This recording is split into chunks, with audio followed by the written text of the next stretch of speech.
जय हिंद दोस्तों। अगर आप लोग भी एसएससी जीडी कांस्टेबल की तैयारी कर रहे हो तो मात्र आपके पास आज से 6 दिन बचे हुए दोस्तों, ठीक है। 27 अप्रैल से आपका एग्जाम स्टार्ट है। अब आपको एक महत्वपूर्ण सूचना देने जा रहा हूं, बड़े ध्यान से आपको सुनना है मेरे भाई।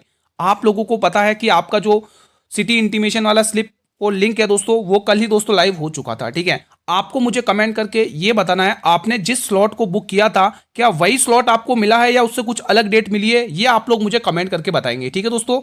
हम एडमिट कार्ड के बारे में भी बात करेंगे, वीडियो के लास्ट तक बने रहे आप लोग, ठीक है। फिलहाल हम क्लास को स्टार्ट कर रहे हैं। तो आज हमारा मॉडल पेपर दोस्तों 10वां है, जिसमें मैं एसएससी जीडी कांस्टेबल के लिए मोस्ट इंपोर्टेंट क्वेश्चन लेके आया हूं जो आपको हर शिफ्ट में देखने को मिलने वाले हैं मेरे भाई, ठीक है। बिना देरी करें स्टार्ट करते हैं एक बार क्लास को। क्वेश्चन नंबर 1 आपकी स्क्रीन पर है। गौतमी पुत्र शतकर्णी निम्न में से किस राजवंश से संबंधित थे? बताएंगे आप लोग, बताइए दोस्तों। शक से थे क्या, पल्लव से, चालुक्य, सातवाहन? तो आप ये कहोगे गुरुजी ये थे सातवाहन वंश से संबंधित, ऑप्शन नंबर डी। अगला क्वेश्चन देखेंगे, लीला सैमसन किस शास्त्रीय नृत्य की शैली से संबंधित है? ओडिसी थे, ओडिसी नहीं भाई, कुचिपुड़ी भी नहीं है, कथकली भी नहीं होगा। इसमें जो आंसर होगा वो भरतनाट्यम होगा दोस्तों, ठीक है। यामिनी कृष्ण मूर्ति, ठीक है, टी बाला सरस्वती, वैजंती माला, ये सब दोस्तों आपको भरतनाट्यम से रिलेटेड देखने को मिलेंगे कलाकार। क्वेश्चन नंबर 3, एडमिट कार्ड के बारे में भी हम बात करेंगे, वीडियो के लास्ट तक बने रहे आप लोग, ठीक है। एक बार क्लास स्टार्ट करते हैं अच्छे से। नाटी निम्न में से भारत के किस राज्य का लोक नृत्य है? बहुत ही इंपॉर्टेंट क्वेश्चन है, बताइए। क्या ये केरल का है? भाई केरल का तो ये नहीं है, ना ही है आपको नागालैंड का देखने को मिलेगा, ना ही आपको आंध्र प्रदेश का, ये आपको देखने को मिलेगा हिमाचल प्रदेश मेरे भाई। तो यहाँ पे डी ऑप्शन को लॉक करना है। अगला क्वेश्चन, क्वेश्चन नंबर 4, राज्य के नीति निर्देशक तत्वों का उल्लेख संविधान के किस अनुच्छेद में किया जाता है मेरे भाई? बहुत ही इंपॉर्टेंट है। क्या 45 से 49 गलत, ये आंसर नहीं होगा। क्या 36 से 51 बिल्कुल यही आंसर होने वाला है। ये दो ऑप्शन तो नहीं होंगे। अब दोस्तों आप मुझे कमेंट करके बताइए कि ये जो डीपीएसपी हैं हमने किसके संविधान से बोरो किए। देखते हैं कितने स्टूडेंट कमेंट करेंगे। ये हमने किसके कॉन्स्टिट्यूशन से बोरो किए, प्लीज कमेंट बॉक्स में बताइएगा। अगला क्वेश्चन, जनगणना 2011 के अनुसार किस राज्य में महिला साक्षरता दर सबसे कम दर्ज की गई थी मेरे भाई? बहुत ही इंपॉर्टेंट क्वेश्चन है, बताएंगे आप लोग कमेंट बॉक्स में। इसका क्या बिहार होगा? बिल्कुल बिहार आंसर सही हो जाएगा। ना ही ओडिशा होगा, ना ही झारखंड होगा, ना ही पश्चिम बंगाल। आंसर हो जाएगा मेरे भाई only Bihar, option number A. अगला प्रश्न, भारतीय शास्त्रीय गायक राशिद खान संगीत के निम्न में से किस घराने से संबंधित थे मेरे भाई? बताइए। लखनऊ घराने, क्या लखनऊ घराने के इससे संबंधित थे भाई? नहीं भाई, लखनऊ से भी नहीं थे। ना ही ये ग्वालियर घराने के संबंधित थे, ना ही अतरौली जयपुर घराना। आंसर आएगा रामपुर सहसवान घराना, ऑप्शन नंबर डी को लॉक करना है। पेपर ऐसा ही आने वाला है मेरे भाई, क्वेश्चन ऐसे ही आपको एग्जाम में देखने को मिलेंगे। सत्य से बढ़कर कुछ नहीं, रेखांकित शब्द के उचित विलोम शब्द का चयन कीजिए। आपसे पूछा दोस्तों सत्य, ये जो सत्य देखा है दोस्तों, इसका आपको विलोम उचित करना है। क्या सत्य का सच हो जाएगा? नहीं, ये तो विलोम नहीं हो रहा है। क्या धोखा होगा? ये भी बिल्कुल नहीं होगा। सत्य का झूठ होगा? ये भी नहीं होगा, ये होगा मिथ्या। ये परफेक्ट आंसर बनता है इसका, ठीक है। चलिए अगला क्वेश्चन देखेंगे आप लोग। सरिता का पर्यायवाची शब्द बताइए।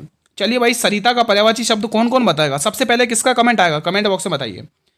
सरिता का पर्यायवाची क्या स्त्री होता है? नहीं भाई, स्त्री तो नहीं होता है गुरुजी, नदी होता है। लक्ष्मी भी नहीं होती है, ठीक है, इसका पर्यायवाची, और अप्सरा भी नहीं होती है, ठीक है। तो ये आपको टिक करना है ऑप्शन नंबर बी में।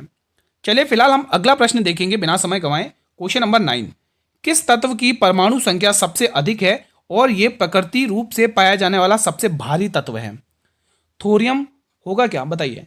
क्या थोरियम होगा? बिल्कुल नहीं। क्या प्लेटिनियम होगा? बिल्कुल नहीं। क्या नेपच्यून? ये भी नहीं होगा। तो होगा क्या? ऑप्शन नंबर बी, यूरेनियम होगा मेरे भाई, ठीक है। बढ़े अगले प्रश्न की तरफ। अगला क्वेश्चन आपके स्क्रीन पर आ चुका है। बिहार का सबसे प्रसिद्ध त्योहार कौन सा है जो सूर्य पूजा को समर्पित है मेरे भाई? ये बहुत ही इंपॉर्टेंट क्वेश्चन है, बहुत ही इंपॉर्टेंट है। चलिए बताइए दोस्तों, बिहार राज्य से कौन कौन बिलोंग करते हैं जिनका उनको तो ये पता ही होगा। फेस्टिवल उनका फेवरेट फेस्टिवल है दोस्तों, ठीक है, ठीक है। तो यहाँ पे छठ पूजा आपको टिक करना है मेरे भाई। क्या टिक करना है? छठ पूजा। होली नहीं है, दिवाली नहीं है, रक्षाबंधन नहीं है, सिर्फ छठ पूजा टिक करना है। चलिए क्वेश्चन नंबर 11। देखो गणित के आज की क्लास में जितने भी सवाल है ना दोस्तों, कम समय में उड़ाओगे आप लोग, ये मैं गारंटी के साथ कह रहा हूं। जैसे एक यही क्वेश्चन देख लो, कितने समय में 16,000 रुपए 5.5% वार्षिक साधारण ब्याज की दर से 18,640 हो जाएगी? जाएगी मतलब ये क्या दे रखा है? मिश्र धन दे रखा है। अगर आप मिश्र धन में से मूलधन घटा दोगे तो आपके पास ब्याज आ जाएगा, बिल्कुल आ जाएगा। मैंने आपको दिया 18,640, ठीक है। तो उसमें से आप जैसे मान लो 16,000 घटा दोगे तो आपको पता चल जाएगा यहां से 26,240, 2640, ये क्या है? ये ब्याज है। आपको पता है साधारण ब्याज का फॉर्मूला क्या होता है? दर गुणा समय बराबर साधारण ब्याज। तो मूलधन कितना दे रखा है? 16,000 रुपये। ठीक है मेरे भाई, और यहाँ पे रेट दे रखी है आपको 5.5%। आपको मेरे भाई टाइम निकालना है, ठीक है, और फॉर्मूले का 100 लगा लेना है। ये पॉइंट हटाओगे तो मेरे भाई 10 बन जाएगा। अब काटा पीटी करनी है और कुछ नहीं है मेरे भाई। 2 जीरो से 2 जीरो गए, ठीक है मेरे भाई, और आप देखोगे 1 जीरो से यहाँ से आपने ये जीरो को हटा लिया। 11 की टेबल से 5 बार, ठीक है, 11 की टेबल से 5 बार, और इसको काट लो 11 की टेबल से। 11 दूनी 22, 4 बचेगा, 11 चौके 44, ठीक है। और आप देखोगे 8 की टेबल से 2 बार, 8 की टेबल से 30 बार, 8 के 24, ठीक है। 5 की टेबल से 6 बार और 2 की टेबल से 3 बार, तो आंसर आ जाएगा 3 साल।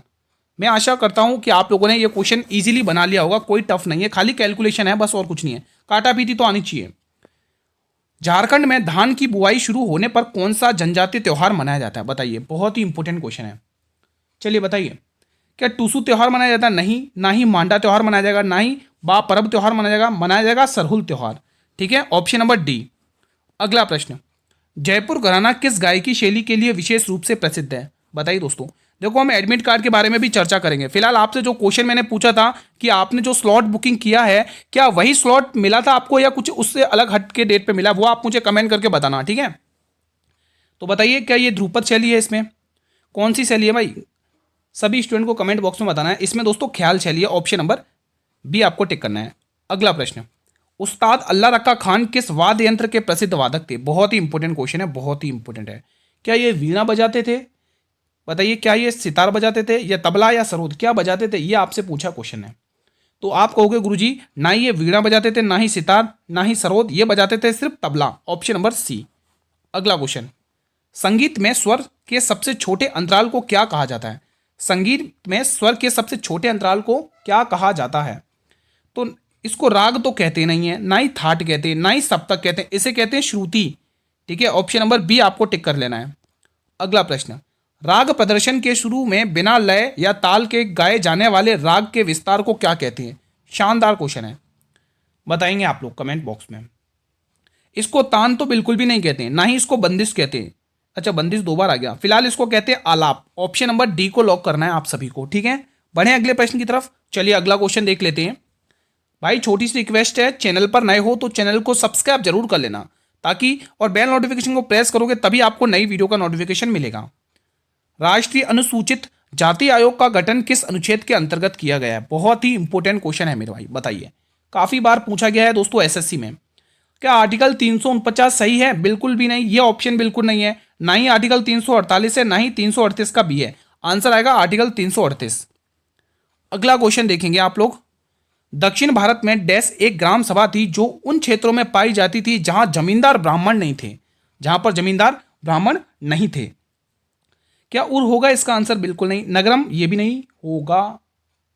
उर ही होगा दोस्तों, सॉरी उर ही होगा, इसमें मैंने गलत बता दिया। उर ही होगा, उर बिल्कुल होगा, ठीक है। ना ही नगरम होगा, ना ही सामंत होंगे, ना ही कायस्थ होंगे। ऑप्शन नंबर ए आपको टिक कर लेना है। अगला क्वेश्चन कह रहा है निम्न में से कौन नाइटिंगेल ऑफ इंडिया के नाम से लोकप्रिय है? बहुत इंपॉर्टेंट क्वेश्चन है, बहुत इंपॉर्टेंट है, बताएंगे आप लोग। तो हिंट दूं इसमें आपको, वो कांग्रेस की भारत की पहली महिला अध्यक्ष बनी थी। अब तो बता दो, ना ही इंदिरा गांधी, ना ही मार्gaरेट थेचर, ना ही बेरियल मार्कम। आंसर आएगा सरोजनी नायडू। गुरु याद है ना 1925 का कानपुर अधिवेशन? 1925 का कानपुर अधिवेशन सभी को याद होगा। भारत की पहली महिला कांग्रेस अध्यक्ष बनती है मेरे भाई, ठीक है। आप सभी को तो पता ही होगा मेरे भाई, ठीक है। इनकी एक दोस्तों पुस्तक है ब्रोकन विंग्स, इन्हीं की पुस्तक है ब्रोकन विंग्स, ध्यान रखना आप लोग, ठीक है। अगला प्रश्न देखेंगे। अगला प्रश्न गणित का शानदार है। 5 लीटर चीनी के घोल में 6 लीटर मतलब 6% पानी है। अगर उसमें से 1 लीटर पानी भाप बनकर उड़ भी जाता है तो शेष घोल में चीनी का प्रतिशत क्या है? बड़ा ही इजी क्वेश्चन है, मैं आशा करता हूं कि आप लोग मुझसे पहले बना ही लेंगे इस क्वेश्चन को। देखो 5 लीटर चीनी के घोल था, उसमें 6% चीनी थी। अगर 5 में से 1 लीटर पानी भाप बनकर उड़ जाता, बचा कितना? 4, तो आपको उड़ जाए तो शेष घोल में कितना प्रतिशत चीनी बचा हुआ, यह आपसे पूछा मेरे भाई, ठीक है। तो 2 की टेबल से 2 बार, 2 की टेबल से 3 बार, और 5 थी 15। और आपको पता है 15/2 क्या होता है? पूरी दुनिया को पता है भाई, 15/2 7.5 होता है। कितना होता है? 7.5, ऑप्शन नंबर डी। अगला क्वेश्चन, 4 वेदों को उसके ब्राह्मण ग्रंथों सहित क्या कहा जाता है? ब्राह्मण ग्रंथों के सहित भी क्या कहा जाता है, यह आपसे पूछ लिया क्वेश्चन है। बड़ा ही शानदार क्वेश्चन है। पुराण होगा क्या इसका? नहीं। वेदांग होगा क्या? बिल्कुल नहीं। उपवेद होगा क्या? बिल्कुल नहीं। इसका आंसर होगा श्रुति। इसका आंसर परफेक्ट होगा श्रुति, यानी ऑप्शन नंबर ए। गरीबी रेखा के आकलन के लिए रंगराजन समिति ने किस वर्ष में अपनी रिपोर्ट प्रस्तुत की है मेरे भाई? बड़ा ही इंपॉर्टेंट क्वेश्चन है, सभी विद्यार्थी बताएं। 2010 होगा क्या इसका आंसर? बिल्कुल नहीं। 2012 भी नहीं, 2014 हो जाएगा। तो ठीक है, ऑप्शन नंबर यहां पे सी को लॉक कर लेना आप लोगों को। सी बिल्कुल सही जवाब हो जाएगा।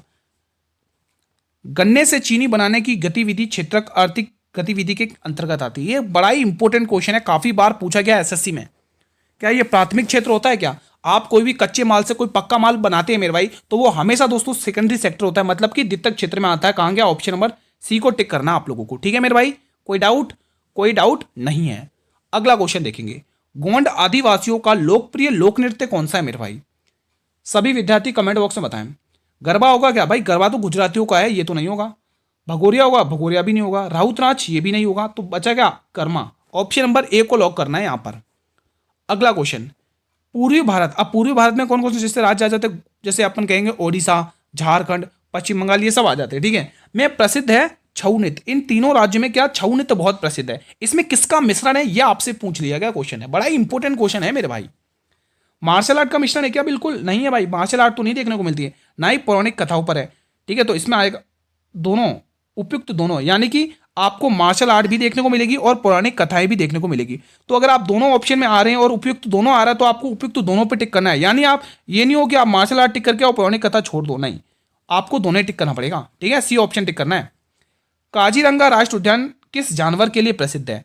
ठीक है, बताइए। अब काजीरंगा राष्ट्रीय उद्यान की बात करिए मेरे भाई, तो आपको पता ही होगा ये असम में है। ठीक है, सभी को पता ही होगा काजीरंगा असम में। ठीक है, क्या ये बाघ के लिए प्रसिद्ध है? बताइए। नहीं, बाघ के लिए भी नहीं है, ना ही हाथी के लिए है, ना ही एशियाई शेर के लिए। एशियाई शेर तो गुजरात का वो है, गिर राष्ट्रीय वन उद्यान है। तो यहां पर प्रसिद्ध किसके लिए है? एक सींग वाले गेंडे बहुत पाए जाते हैं मेरे भाई। तो डी ऑप्शन यहां पर लॉक करना, ये बहुत प्रसिद्ध है दोस्तों। ठीक है, अगला प्रश्न देखेंगे फिलहाल, गुजरात का गिर राष्ट्र उद्यान किसके लिए प्रसिद्ध? अभी जस्ट मैंने अभी आपको आंसर बताया, इसमें देरी मत करना। क्या ये हिम तेंदुए के लिए प्रसिद्ध है? बिल्कुल नहीं।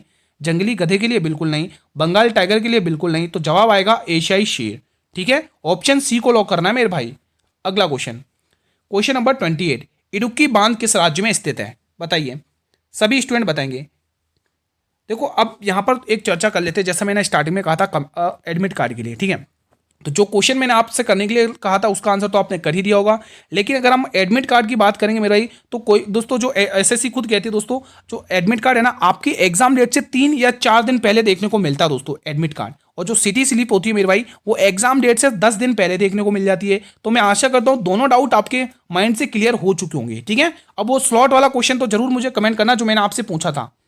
तो इडुक्की बांध किस राज्य में स्थित है? ये केरल राज्य में स्थित है। आप सभी ने टिक कर भी लिया होगा मेरे भाई। ठीक है, अगला क्वेश्चन देखेंगे, बाबरनामा तुजु के बाबरी के नाम से भी जाना जाता है, इसको किस भाषा में लिखी गई? ये किस भाषा में लिखी गई? एसएससी में ये क्वेश्चन पिछले सालों से न जाने कितनी बार रिपीट हो रहा है। पिछले 3-4 सालों से ये बहुत बार रिपीट हो रहा है क्वेश्चन मेरे भाई एसएससी जीडी में। ठीक है, तैयार रहिएगा, आपके एग्जाम में भी रिपीट हो सकता है। उर्दू भाषा में है क्या? बताइए, क्या ये उर्दू भाषा में है? बताइए, बिल्कुल उर्दू भाषा में होगी। मैंने रॉन्ग किया, हालांकि आंसर बिल्कुल सही है। ये आपको उर्दू भाषा में देखने को ही मिलने वाली है। उर्दू भाषा में देखने को मिलने वाली है। बताइए, उर्दू भाषा में है क्या? बिल्कुल नहीं, उर्दू भाषा में नहीं है। तो ये किस भाषा में है? क्योंकि देखो यहाँ पर स्टूडेंट कंफ्यूज भी होंगे, लेकिन आपको कंफ्यूज नहीं होना। उर्दू भाषा में नहीं है, अरबी भाषा में नहीं है, फारसी भाषा में नहीं है, यह है तुर्की भाषा में। तुर्क चट गई। ठीक है, ऑप्शन नंबर बी को लॉक करना है यहाँ पे। ठीक है, उर्दू नहीं है। अगला क्वेश्चन देखेंगे, अकबरनामा आप सभी को पता है तीन पुस्तकों में विभाजित है। ठीक है, अब मुझे बताइए उन तीनों में से अकबर के पूर्वज के बारे में कौन सी पुस्तक कहती है? प्लीज कमेंट बॉक्स में बताइए। अकबरनामा जिसे आईने अकबरी के नाम से भी जानते हैं, ये इसके लेखक कौन है भाई? इसके लेखक कौन है, ये पूछा है क्वेश्चन है। बड़ा ही शानदार क्वेश्चन है। फैजी? बिल्कुल नहीं। बीरबल? बिल्कुल नहीं। दोस्तों, ये अकबर के नवरत्न है, ध्यान रखना। अबुल फजल, हाँ अबुल फजल है भाई, अबुल फजल बिल्कुल सही जवाब है, अबुल फजल। ठीक है, तो ये आपको ध्यान में रखना है मेरे भाई। अगला क्वेश्चन देखेंगे। अब यहां पर दोस्तों रीजनिंग का क्वेश्चन दिया हुआ है, आपको एनालॉजी का क्वेश्चन बड़ा ही शानदार सा देखने को मिल रहा होगा। तो लगाइए लॉजिक, देखते किसका माइंड अच्छा चलता है इस क्वेश्चन में, रीजनिंग में किसका पकड़ मजबूत है। ध्यान लगाएं, अगर देखेंगे 7 में से 2 माइनस हुआ है, 5 में से 2 माइनस हुआ है, 8 में से 2 माइनस हुआ है, 4 में से 2 माइनस हुआ। बिल्कुल, तो 4 में से 2 माइनस करोगे 2 से स्टार्ट होगा आंसर। ठीक है, 6 में से 2 माइनस करोगे 24 से आंसर स्टार्ट होगा, तो 2 ऑप्शन तो गए, 3 ऑप्शन, 4 ऑप्शन गए, सी ऑप्शन बच गया। तो आंसर हमारा 24 से स्टार्ट होगा। आगे और भी लिख सकते हैं अगर आप चाहो तो, 7 में से 2 घटा लोगे 5, 3 में से 2 घटाओगे 1। ठीक है, तो ये बड़ा ही ईजी लॉजिक था, कोई दिक्कत की बात नहीं। लेकिन क्वेश्चन अल्टीमेट यहाँ पर आया, मजा यहाँ पर आएगा, यहाँ पर थोड़ा सोचने पर मजबूर करेगा आप लोगों को ये क्वेश्चन। बहुत अल्टीमेट लेवल का क्वेश्चन है। जब आया था दोस्तों, स्टूडेंट ने यहाँ पे काफी वक्त जाया किया था, लेकिन आप वक्त जाया नहीं करेंगे, बिल्कुल लॉजिक पकड़ के करना है इस क्वेश्चन को, कोई दिक्कत की बात नहीं है। पहले हम इसका कोड देखते हैं। यहाँ पे दे रखा है MEEACAT, इसका कोड दे रखा है ZVNGZX, ये इसका कोड दे रखा है। अगर आप इसको ब्रेक करके देखेंगे तो यहां पर देख सकते हैं एम का जस्ट अपोजिट है, बिल्कुल है। ए का जस्ट अपोजिट है, बिल्कुल है। एमपीटी का वैकेंट है, बिल्कुल है। सी का जस्ट अपोजिट, ए का जस्ट अपोजिट, टी का जस्ट अपोजिट, मतलब कि 3 टुकड़े ब्रेक करने, 2 टुकड़े ब्रेक करने 3 के, और उसमें अपोजिट कोड निकालना है। ठीक है, तो देखो यहां पर ही कर दें अपन, तो इसका कोड आपसे पूछा है सी, मैं अलग पेन से लिख देता हूं। ठीक है, इसको मैं अलग पेन से लिख देता हूं। ठीक है, इसको मैं अलग पेन से लिख देता हूं, रेड से लिख देता हूं। आपको कोड पूछा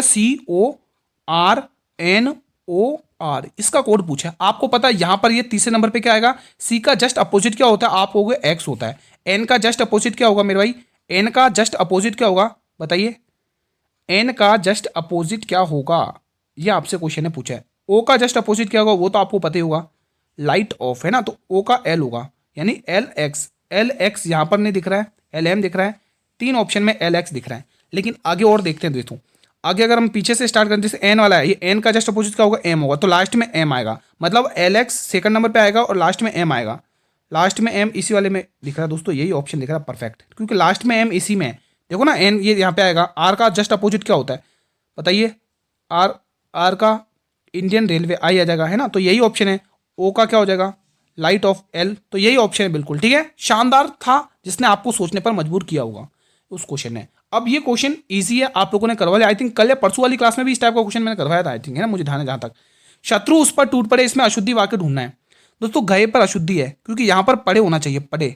ठीक है, ठीक है दोस्तों, तो यहां पर इसमें अशुद्धि है। अगला क्वेश्चन देखेंगे, रिक्त स्थान को भरने के लिए उपयुक्त शब्द का चयन करिए। आज प्रत्येक गांव में डैश खोले जा रहे हैं, क्या बंदरगाह खोलेंगे क्या हर एक गांव में? बिल्कुल नहीं, बंदरगाह तो पॉसिबल ही नहीं है भाई, बंदरगाह तो बहुत दूर है। हवाई अड्डे खोलेंगे, हर गांव में हवाई अड्डे खोल देंगे? बिल्कुल नहीं। क्या विश्वविद्यालय खोल सकते? विद्यालय और विश्वविद्यालय 2 ऑप्शन बचे हुए, क्या होगा बताइए, कोई बता सकता है इसका आंसर? विश्वविद्यालय तो नहीं खुलेंगे, खुलेंगे क्या विद्यालय, हर गांव में विद्यालय खोलेंगे, ऑप्शन नंबर बी। अगला क्वेश्चन देखेंगे, दिए गए विकल्पों में प्रश्न चिन्ह के स्थान पर क्या आएगा? ये बड़े यूनिक नंबर हैं भाई, ये बड़े यूनिक नंबर हैं। ये 2 का स्क्वायर दिख रहा होगा आप लोगों को, ठीक है। ये किसका स्क्वायर है? ये तो किसी का स्क्वायर नहीं है। रुको रुको रुको, बड़े यूनिक नंबर है, 1 मिनट 1 मिनट। ये 2 का क्यूब दिख रहा है, बिल्कुल दिख रहा है, मतलब स्क्वायर और क्यूब वाली सीरीज चल रही है। ये 3 का स्क्वायर दिख रहा है, तो आपको गुरु ये 3 का क्यूब दिख रहा है, तो आपको 4 का क्यूब, ऑप्शन नंबर सी, क्योंकि ये स्क्वायर है 4 का और आपको इसका क्यूब लेना आगे नंबर। ठीक है, तो ईजी था, कोई दिक्कत की बात नहीं है, नंबर फ्रेंडली है। क्वेश्चन नंबर 36 बताइए, किस सुल्तान ने अपनी राजधानी दिल्ली से दौलताबाद स्थानांतरित की थी? भाई बहुत इंपॉर्टेंट क्वेश्चन है। ये वही सुल्तान है जिसने हरिहर राय और बुक्का राय को बंदी बनाया था मेरे भाई, हरिहर राय और बुक्का राय को बंदी बनाया था। और ये वही सुल्तान है जिसके शासनकाल में इब्न बतूता आया था मोरक्को देश से और अपनी एक पुस्तक लिखी थी उसने, किताबुल रहला। ठीक है, और ये वही सुल्तान है जिसने दीवान कोई एक कृषि विभाग बनाया था। जी हाँ, मैं बात कर रहा हूं दोस्तों मोहम्मद बिन तुगलक की। दोस्तों ना ही फिरोज शाह तुगलक है, ना ही गयासुद्दीन तुगलक है, ना ही अलाउद्दीन खिलजी, आंसर आएगा मोहम्मद बिन तुगलक। मैंने इसके बारे में काफी फैक्ट बताया, आई होप आपने ध्यान से सुना होगा मेरे भाई। ठीक है, अगला क्वेश्चन देखेंगे, दिल्ली सल्तनत में एकता प्रणाली, भाई बहुत ही इंपॉर्टेंट है। मतलब एसएससी का मतलब 5-6 सालों से ये क्वेश्चन काफी बार रिपीट हुआ, चाहे एसएससी सीजीएस सीएचएसएल का एग्जाम हो, सीजीएल का हो, एमटीएस का हो, जीडी कांस्टेबल का हो, चाहे रेलवे के एग्जाम हो, ये वो क्वेश्चन है जो हमेशा रिपीट होता है। लेकिन आपको गलती नहीं करनी है, ठीक है, आपको आंसर बिल्कुल शमशुद्दीन इल्तुतमिश ही टिक करना है, गुलामों का गुलाम दोस्तों। ठीक है, दिल्ली सल्तनत का वास्तविक संस्थापक, दिल्ली सल्तनत का गुलाम वंश का वास्तविक संस्थापक। क्यों? क्योंकि दोस्तों किसने राजधानी किसको बनाई थी? दिल्ली को, जबकि ऐबक ने लाहौर को बनाई थी, इसीलिए वास्तविक संस्थापक कहा जाता है। तुर्क चैलगानी का गठन इसी ने किया था दोस्तों, 40 सरदारों का गठन। कई बार एग्जाम में क्वेश्चन भी पूछा हुआ है। अब जैसे ये क्वेश्चन देख सकते हो, बास्केटबॉल के खेल में खेल क्षेत्र को निम्न में क्या क्या कहा जाता है?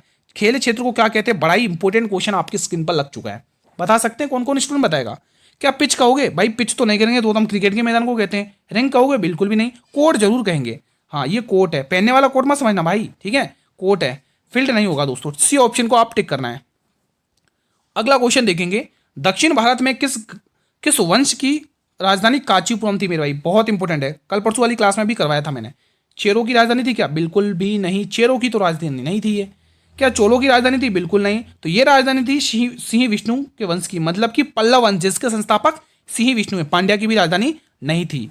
अगला क्वेश्चन देखेंगे, किस दक्षिण भारतीय शासक ने अरब सागर में भारतीय नौसेना को सर्वोच्चता स्थापित की? बहुत ही इंपॉर्टेंट क्वेश्चन है, बताइए, बहुत ही इंपॉर्टेंट क्वेश्चन है। क्या आंसर हरिहर वन होगा? बिल्कुल नहीं। पुलकेशिन द्वितीय? बिल्कुल नहीं। राजेंद्र चोल? बिल्कुल नहीं। आंसर होगा राजेंद्र चोल प्रथम, यह आंसर होगा। सॉरी, मैं भी क्या बता रहा हूं, माफी चाहूंगा, राजाराम चोल प्रथम, माफी चाहूंगा, राजाराम चोल प्रथम आपको टिक करना है, डी वाला ऑप्शन। अगला क्वेश्चन, एक लंबवृत्तीय शंकु का आयतन दे रखा 1232, इसकी त्रिज्या दे रखी 7 सेंटीमीटर की, आपको इसकी ऊंचाई पूछी है। आयतन दे रखा है तो आयतन को आयतन से कंपेयर करेंगे भाई, ठीक है। तो आयतन आपको पता ही है क्या होता है, 1/3 पाई आर। एक बार रुको, आयतन में अलग से लिख दो, रुको साइड में लिख दो ताकि हमें कैलकुलेशन के लिए टाइम मिल जाए, ठीक है, स्पेस मिल जाए, sorry. Pi r square h, ये आपको पता ही है क्या होता है मेरे भाई, आयतन का फॉर्मूला होता है। लेकिन क्वेश्चन ने खुद मेहनत करके निकाल के दे रखा है 1232। ये क्वेश्चन खुद कह रहा है भाई मैं आयतन दे रहा हूं, आप मुझे ऊंचाई बताइए दोस्तों।